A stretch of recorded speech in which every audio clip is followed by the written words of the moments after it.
The Bitcoin layer is proud to be sponsored by Foundation Devices. Foundation Devices has the beautiful Passport hardware wallet. Make sure you get your Bitcoin into self-custody today.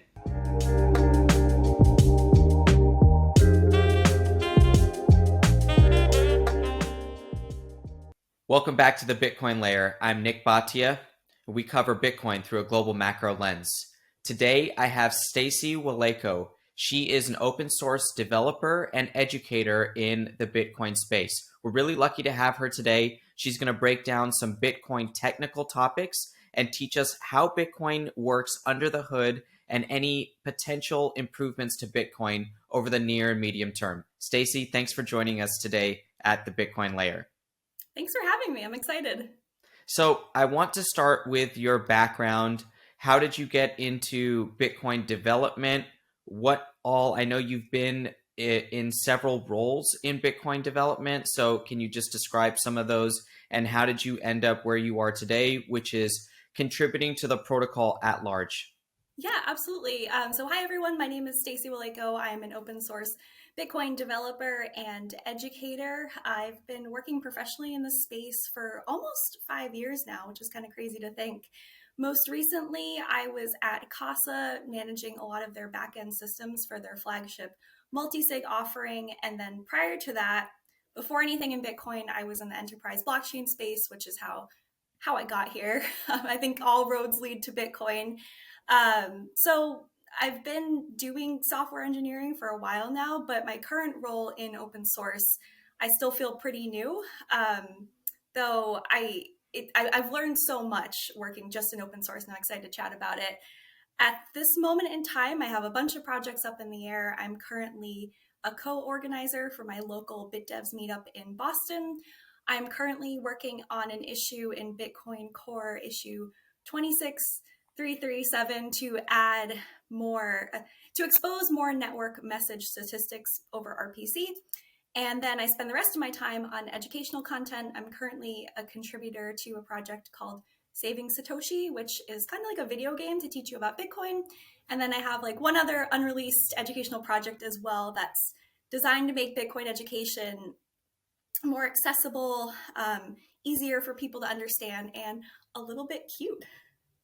Well, excellent. Well, we support all of your educational efforts and really people that are trying to explain Bitcoin are at the center of this adoption story because in order to grow the technology, you have to explain to people what it is. So the educational effort is part of what we do and part of our mission.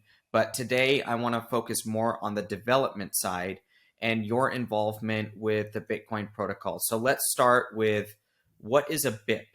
BIP, it stands for Bitcoin Improvement Proposal. So what is a BIP and how are BIPs really at the center of what you do today in terms of your goals for getting updates added to Bitcoin? Yeah, absolutely. So a BIP is, as you mentioned, Bitcoin Improvement Proposal. There is a repo on GitHub called, I think it's just called BIPs, where you can go and they actually have a BIP to define the BIP process. But it's really a place where we are able to aggregate technical proposals about Bitcoin. And it's really nice because it's easy to lose information about a proposal if you've only seen it on the mailing list, or if it doesn't have like a nice number that you can use to refer to it. And I think a question that comes up is like, how often do we see these? And it's helpful to look at the process of how a BIP comes to life because it's not necessarily hard to propose a BIP. It just takes work. And so step one is you have an idea and you got to introduce a draft BIP to the Bitcoin Dev mailing list. And at that point, you don't give it a number. You just throw your idea out there. And the great thing about this is it gives the community a chance to raise concerns, but also to let you know if your idea has already been proposed, if there's some history that you might have missed, because you really need to do your homework before introducing it, because you don't want to waste anyone else's time. But let's assume it's a novel idea. The next step is hopefully you're going to have some back and forth discussion on the mailing list. This may result in some revisions. But then you can go ahead and open up your PR into the BIP repo. And at that point, the BIP editor, after review, will give you a number. Now, there's a little bit of a checklist here. You need to follow a very specific format that is defined in BIP 2, and the idea needs to be possible to implement. And so oftentimes what we see is a lot of really nice contributors will work through the code for their BIP ahead of time. And so by the time they propose it to the mailing list, they actually have code that proves to them that it works, proves to everyone else that it works, and they have this really nice set of notes that they've developed during the course of that process to inform the actual BIP document. So after that, there may be some copy editing involved, but then, the BIP editor merges it and it's published to the repo. But I do like not everything. There are definitely some rules here, and I opened up BIP 2 and I have a quote. It says, "The BIP editors will not unreasonably reject a BIP. Reasons for rejecting a BIP include duplication of effort, disregard for formatting rules, being too unfocused or too broad, being technically unsound, not providing proper motivation, or addressing backwards compatibility, or not keeping with the Bitcoin philosophy." So that seems like a long list, but if you kind of break all those down, they sound pretty reasonable to me. And then another quote I wanted to bring up comes from an interview that Bitcoin developer and maintainer Andrew Chow did with Jameson Lopp about a year ago. And it goes something like, just because something's in the BIPs repo and it has a BIP number does not mean it's a good idea. It does not mean it's going to be implemented. And I think that's like a great way to just stay grounded and keep that in the back of your mind. But I think another important thing to talk about is like, how does this stuff get accepted? How does it get deployed? And the reality is there's no official process. There's no BIP committee anywhere. There's no guidelines. It's really on the BIP author or the supporters to champion this BIP. And that means you've got to spark interest. You have to rally support around it. And this is even also mentioned in BIP 2. It says the BIP author is responsible for building consensus within the community and documenting dissenting opinions. And so after you do all that, though, the truth is, like, you also have to be patient. Sometimes some BIPs sit around for like 6 months before they get attention, or longer. And at the end of the day, that may not be enough still. And that's really hard. That can be frustrating, and it can definitely lead to burnout. And so we talk about the process of adding BIPs to Bitcoin, and that once a BIP is proposed, you have a certain hurdle, which is, is it technically sound? Is it worthwhile? Has it been done before?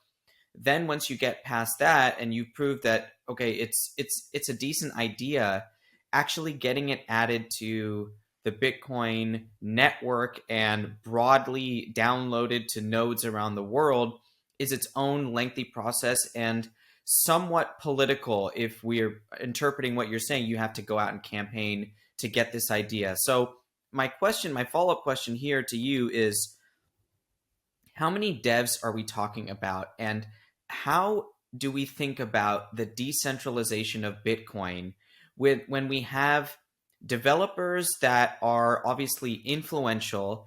I don't want to assign the word gatekeeper, but as a descriptive term, you have certain developers that are going to be gatekeepers in terms of promoting ideas and getting ideas to be broadly disseminated to others. So we know Bitcoin is decentralized, right? So how decentralized is it from this BIP developer standpoint? Are we talking about 10 devs that hold the keys here? Are we talking about 1,000 devs that really work in a consensus, or is it somewhere in between? And describe that process to people that don't understand how Bitcoin actually gets changed if it is truly decentralized, not a company, not a CEO, no foundation, and no official no single maintainer of the code.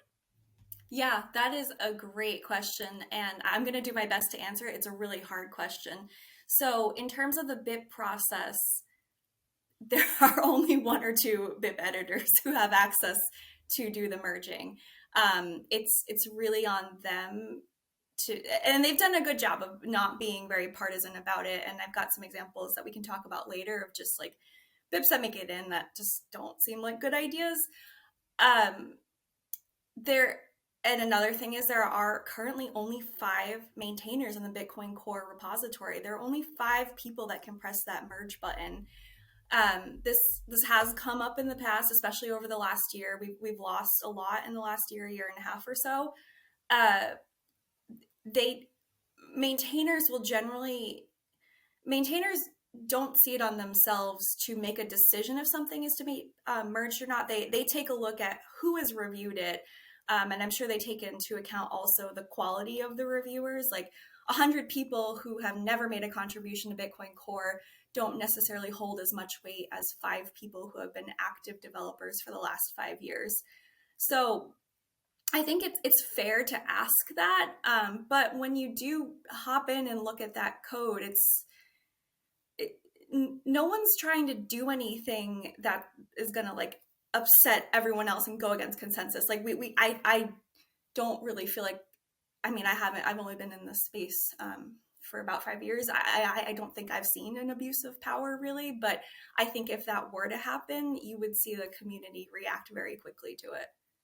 Yeah, and it really is important to explain to people that don't see the technical side of Bitcoin that yes, there are 5 people who hold the keys to actually hitting the merge button. That doesn't mean those are the 5 people that are designing the updates, Yes. right? It's an important distinction. The people Yes. designing the updates are different than people that are reviewing the code, that are different than people that are testing the code, and the maintainers have to be aware of the reputation of people along the line that whole way. And part of the Bitcoin ethos and philosophy is to move things incredibly slowly and to not change Bitcoin fundamentally ever, and to change things that only perhaps improve the process, but with full backwards compatibility. And of course, maintaining the ideas around proof of work and its supply schedule as set in stone. So there are certain things that are set in stone, but it is still, there are human beings involved. And I think that that's an important thing to just explain to people, that we call this a decentralized network, and that there is an algorithm that the people running Bitcoin nodes are employing, and making sure that every time that they add a block that they're reinforcing that algorithm. But within that whole construct, there are human beings and there are ways for Bitcoin to improve. That's what the I in BIP means. And for that reason, Bitcoin can stand the test of time better than if it was just a code released by Satoshi. We know that the original code itself had some pretty serious bugs that, looking back, would have brought down the system entirely if they hadn't been fixed before there were more than a few dozen actual users in Bitcoin. So I'll let you follow up there before I ask any other questions. Yeah, absolutely. No, I love the way that you summarize that. And criticism that Bitcoin has seen is like, oh, it moves so slowly. Well, the reality is, if you're an asset that's securing hundreds of billions of dollars, you can't afford to make a mistake. And the contributors and the maintainers, they take this very, very seriously. It's their jobs. And I think that the side effect of that also is they're very selective about their time. So just going back to BIPs and ideas and how do things get deployed, we have to be very cognizant of what we're asking from the developers and from the community, because they're like, they're just making sure that everything is stable, like first and foremost, before they can do anything on top of that. Can you talk about the Bitcoin Core Devs survey that came out recently from Chainco Labs? Yes, I can. I had a quote. Where is it? Sorry. Oh, Take your okay. time. Here's the interesting quote. Okay, so every year, Jonas from Chain Code Labs runs a survey that he gives to all Bitcoin Core developers just to kind of get a pulse, like what areas did we have wins in? What areas were frustrating? And where can we improve? And how happy are you? And something that stood out to me was this quote: "The volume of low value refactoring PRs is on the rise, while the review of complex projects and PRs is very scarce."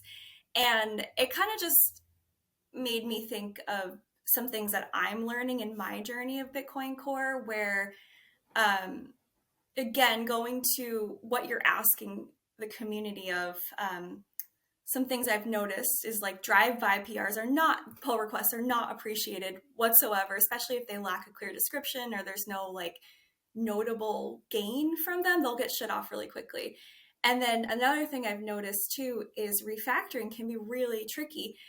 And this kind of goes to what we were talking about, how Bitcoin moves slowly. The reality is that refactoring is highly risky.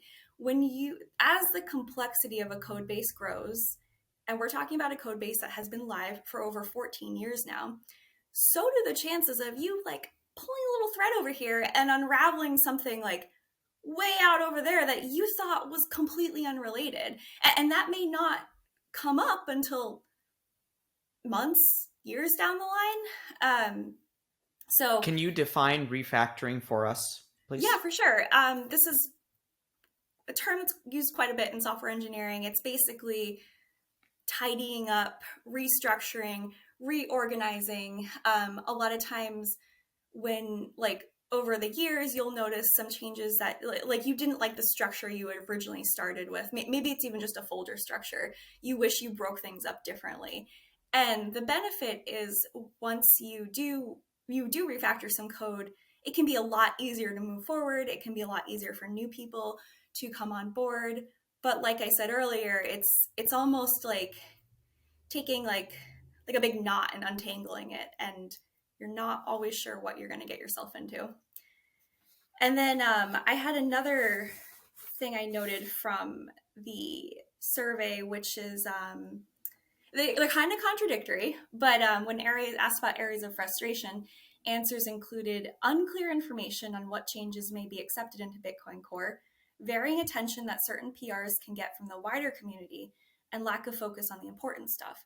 So I think this ties into what we were talking about how do BIPs get deployed. Like it just goes to show, even within this community, it can be hard to get meaningful changes across the finish line.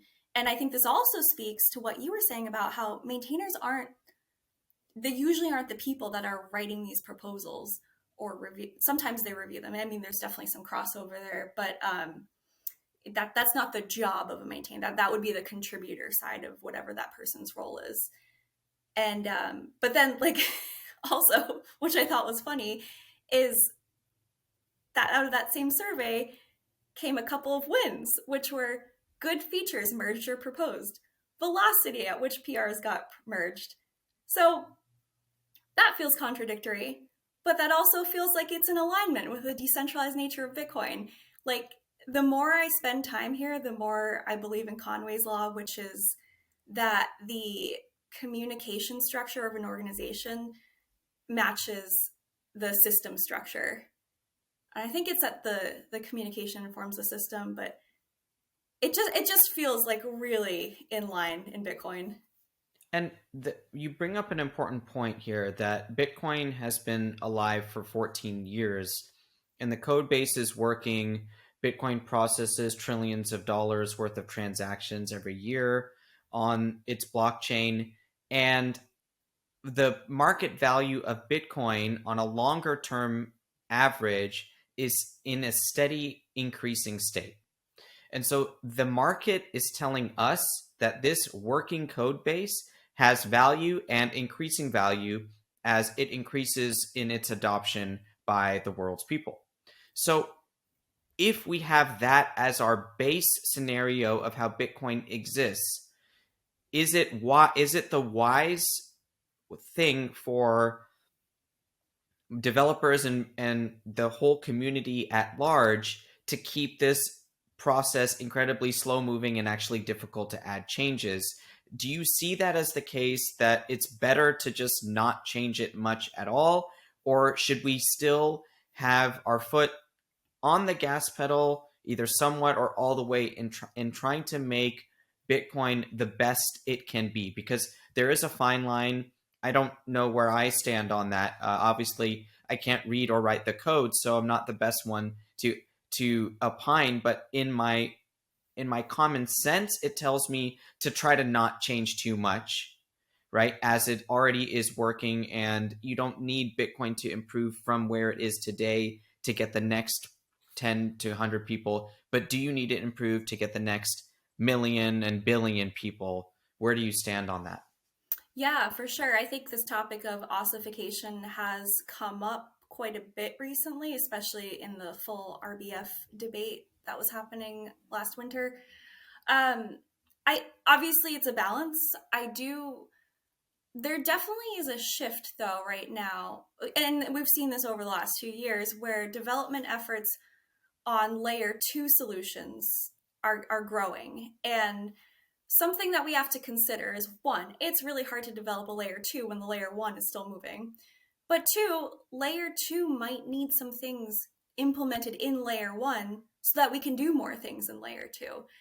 And so yeah, I'm not for like ossification right now. Like we need to stop everything. Bitcoin works just fine as it is.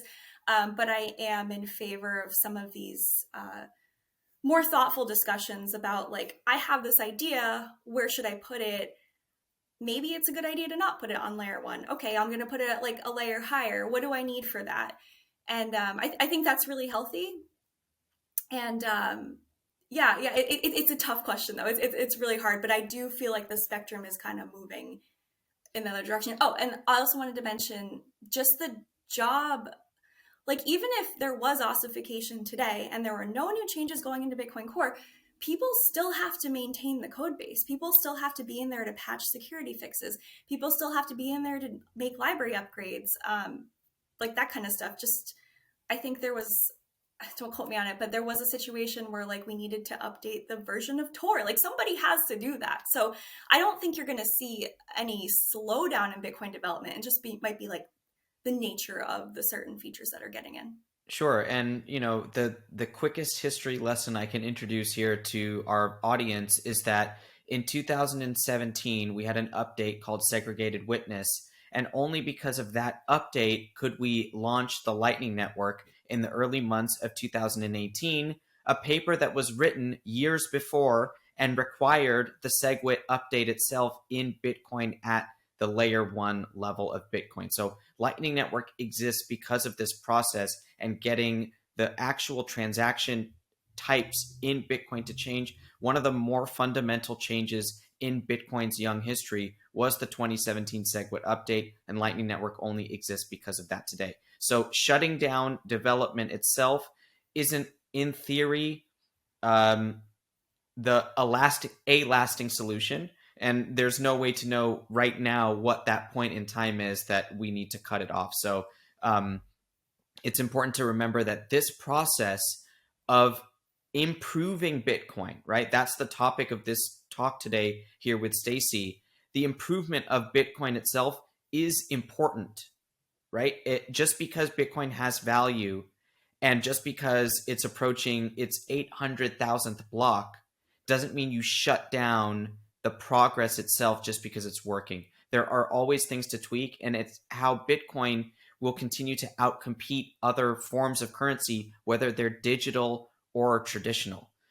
So I want to remind our audience about that. Now, you are involved in on the development side, the P2P layer, right? This is the concept of that people have nodes, and in order to talk to other nodes, they're using a messaging network between themselves. It doesn't actually go through any central counterparty or central server. So can you explain to us what you're doing there? What are you excited about specifically on that side of things? Yeah, for sure. So it just so happens that my particular issue that I'm working on is to gather network message statistics. So basically statistics about what's going on in the P2P network. And I've just learned so much about it in the last year or so. It's really cool, and I'm excited to share what I've learned. I think like one of the biggest surprises is like hey, you can have different kinds of connection types. So instead of your normal full relay connection, there are also connection types between your peers where you just talk about blocks. You don't talk about transactions. You don't talk about the addresses of other nodes.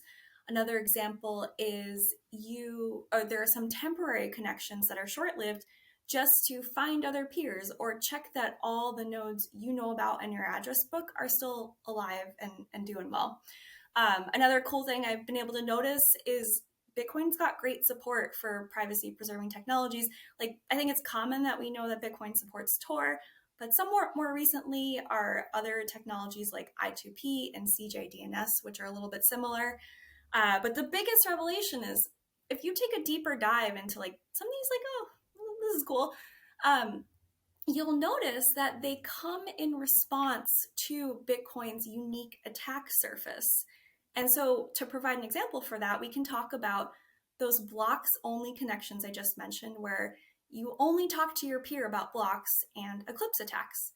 Eclipse attacks are attacks where the attacker is able to control all the information that a node sees. And they do this by isolating the node from the rest of the network. And so usually you need to have knowledge of who a node is connected to, like what their topology looks like. And so if you're thinking about network traffic, you realize that blocks only happen every 10 minutes. However, transactions and node addresses are gossiped about far more frequently. And then another thing is when a node gets a block, it tries to propagate it across the network as fast as it can. And that's not true for transactions. We actually try to stagger the relay a little bit in an effort to protect the original sender of the transaction and maintain some level of privacy there. And so connections that talk about transactions sometimes have a unique property of some kind of latency that can tip an attacker off. But when you think about, like, when you boil it all down, you realize that blocks don't leak a lot of information about your connections, at least relative to the other connection types. So the blocks only connection type, if you've got a couple and you're under an eclipse attack, then one, you're still going to be getting valid, honest information, and then two, you'll hopefully be tipped off that you are under attack. So I thought that was a great example of like something you see in Bitcoin, and then you take a look a bit further and you realize, oh, this is in response to like a very specific kind of attack vector that you don't always see elsewhere. And when I want to just bring it back for our audience in terms of the attack surface of Bitcoin and the stability of Bitcoin at large, we're talking about very specific Bitcoin security measures right now in terms of people's nodes and how they're basically downloading the blockchain, right? And how they're downloading information and staying up to date with everybody else across the network.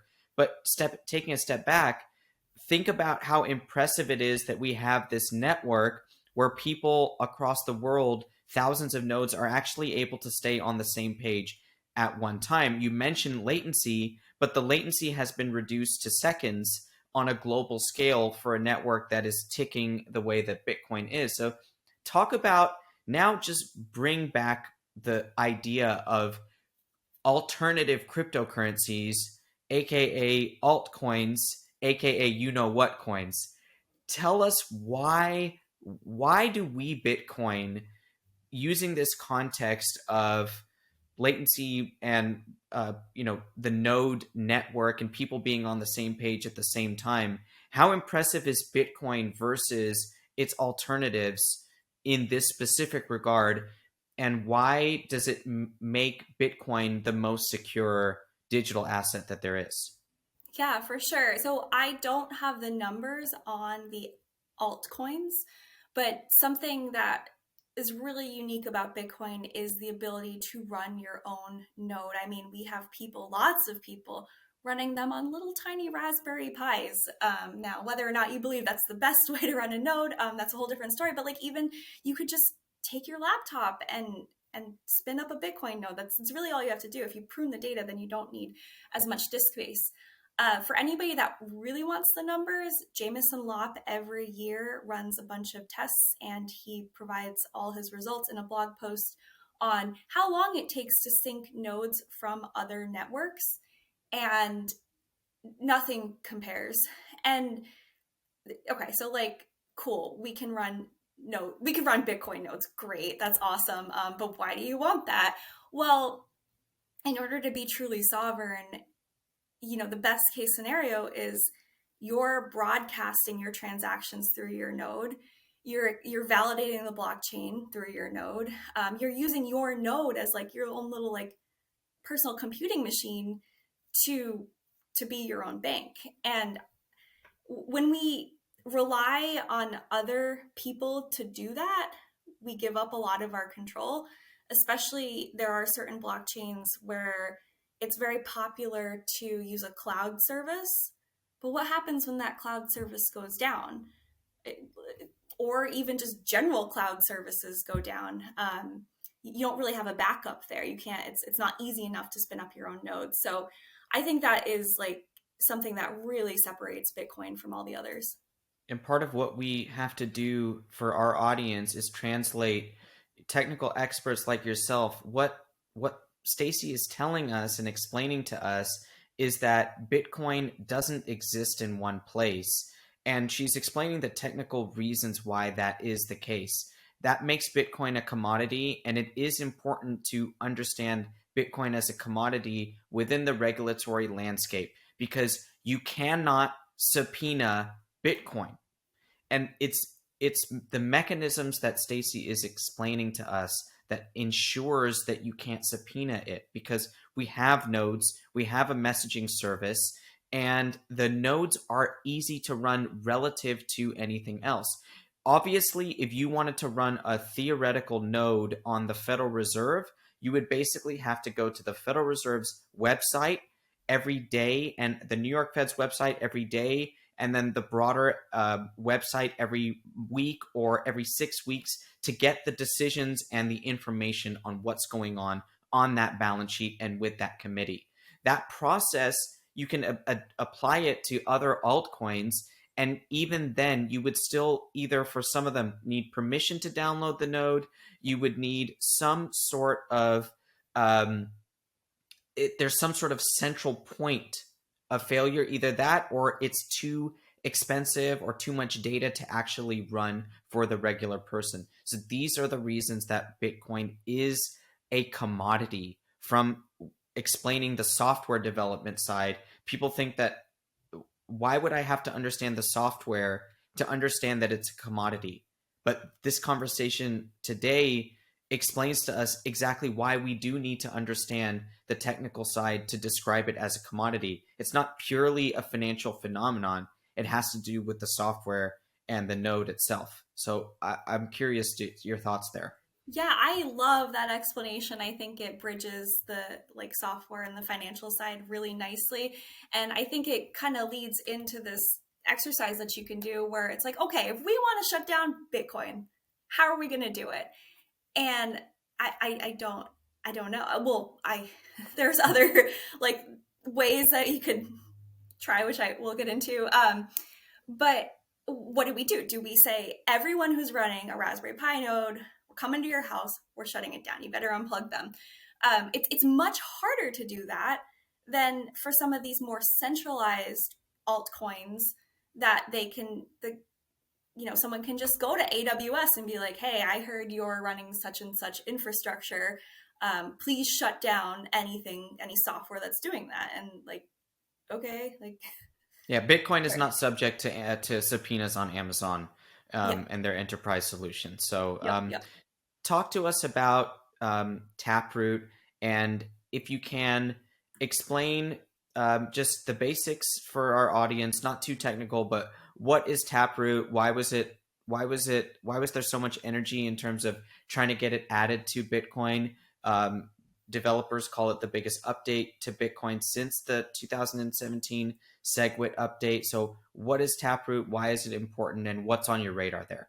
Yeah, for sure. I'm excited about this one. So I think something that we need to keep in mind when we talk about the Taproot upgrade, which launched or went live in November, I think November 12th, 2021. It's actually 3 different BIPs. There's a lot in here. And so the first thing we want to unpack is the BIP 340, which is Schnorr. This is a new signature scheme.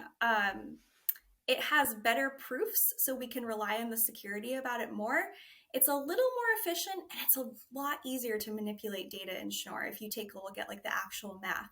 And this opens up the door to some really interesting signing protocols that we haven't been able to do before, as well as cool things like batch signature validation. So there are some cryptographic operations that are very CPU intensive, and these can kind of be a bottleneck. So the fact that you can validate a bunch of cryptographic signatures in one batch instead of one at a time is really cool. And then there's also something called key aggregation that it enables, where basically, let's say you have a multisig with keys A, B, and C.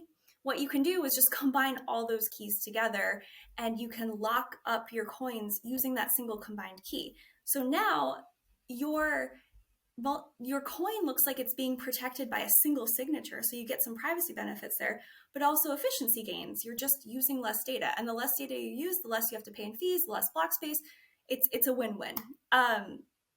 When Satoshi first released Bitcoin, Schnorr was under patent, which is why Satoshi went with ECDSA. Another good argument, though, is Schnorr was not as battle tested at the time, so it probably would have been irresponsible even if it was possible. And an interesting thing, if you dig into the history, is you can actually find posts from prominent Bitcoin developers going all the way back to 2014, 2012, talking about either Schnorr or Schnorr-like properties and things that we could do with them. And so to say that seeing Schnorr deployed over BIP 340 like is awesome is an understatement. Like it's really cool. Everyone's really happy about that. The second BIP in the Taproot upgrade is Taproot itself. It's BIP 341. Oftentimes when we think about Taproot, we think about a literal taproot, like a carrot with roots going down and branching into the soil. And this is basically what that BIP is. It's the tree-like data structure that allows you to define a bunch of different spending conditions for your coins, but only reveal the one that you end up using. And prior to Taproot, that wasn't the case. If you had some coins and you wanted to attach a couple different spending conditions on it, like either you could spend them or I could spend them or a friend over here can spend them, all of that would be public to the blockchain. So that specific structure is called a MAST, a Merkleized Abstract Syntax Tree. And when you combine that with Schnorr, you get a lot of the privacy and the scalability ones. And then the last one is BIP 342, which is TapScript. And this includes all the updates that we need to make to the Bitcoin smart contract language to support Taproot. Interesting and confusingly enough, the Bitcoin smart contract language is called script. You'll just see it with a capital S. So that's what I'm referring to. And then it also removed the legacy 10,000 byte limit on scripts, which has led to some interesting things, including ordinals and inscriptions. Though regarding usage, I'm a little in between, like usage of Taproot in general. I think for something like ordinals and inscriptions, it's a natural progression, because storing arbitrary data on the blockchain has always been possible. In the beginning, people were doing it by attaching it to unspendable outputs, which was a real bummer because all nodes have to maintain the UTXO set, the set of coins that haven't been spent. And so these unspendable coins were getting lumped in there. And it's like kind of like, why am I holding on to this if I know no one can ever spend it? And then in 2015, we had an opcode called op-return that came along that enforced a limit, but it allowed you to store arbitrary data. And this was really great because full nodes could prune that data. And so, yes, you had to download that data, but you could just throw it away when you were done with it. Like, that didn't matter. And then, as you mentioned, SegWit came along in 2017, which introduced a new field called the witness. And that was basically an area to put all signature data. And this came with a 75% weight discount, which translates basically to a 75% fee discount. And this made the idea of inscriptions cheaper. And then lastly, we have Taproot, which comes along. TapScript, the TapScript BIP removes the 10K byte limit. So now, instead of like spreading your inscription over several transactions, you can do it all in one. You're only limited by block space. So I don't think that we can fully credit, or depending on where you stand, blame inscriptions on Taproot, but I don't think we'd be where we are now with ordinals and inscriptions had it not been for the help that it got from Taproot. So for my last question, I'm going to challenge you to bring it home for the Bitcoin layer audience and thinking about Bitcoin as a macro asset.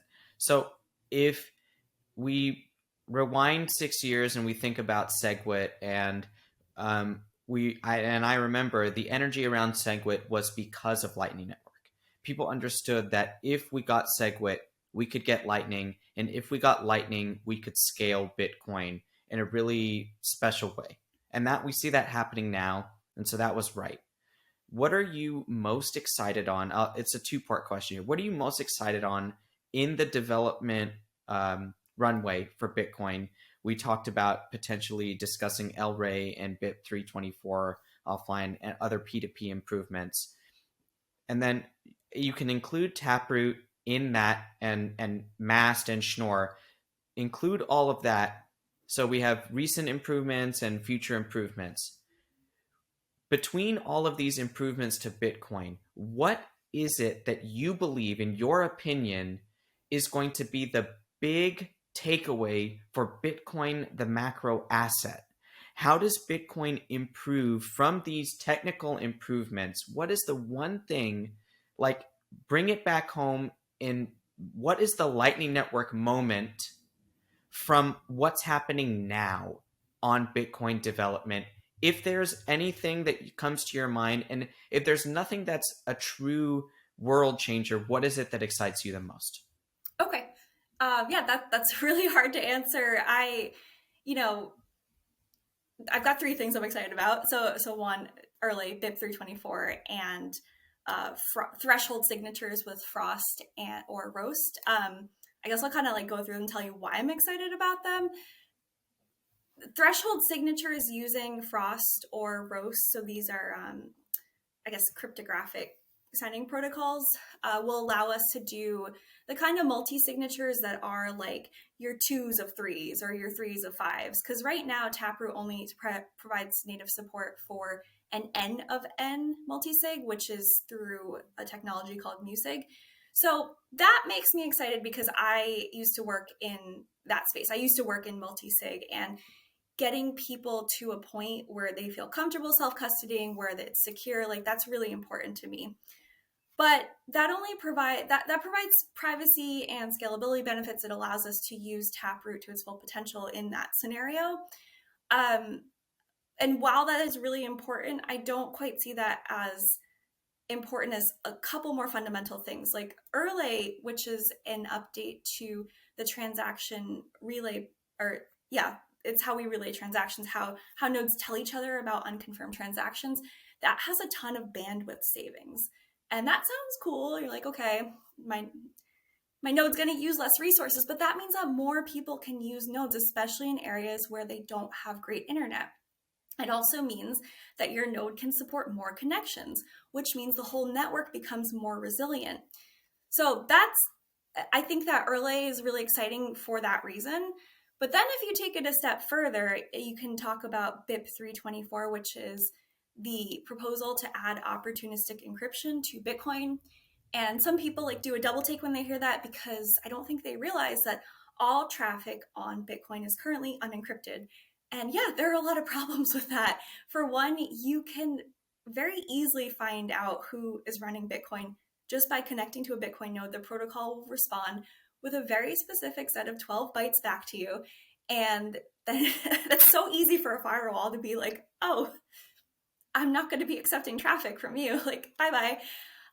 So I think out of all three, BIP 324 excites me the most because it's increasing Bitcoin's resiliency in the face of censorship. And I think like at the end of the day, that's the thing we really need to protect is anyone's ability to shut the network down. Phenomenal. So what to watch for? BIP 324.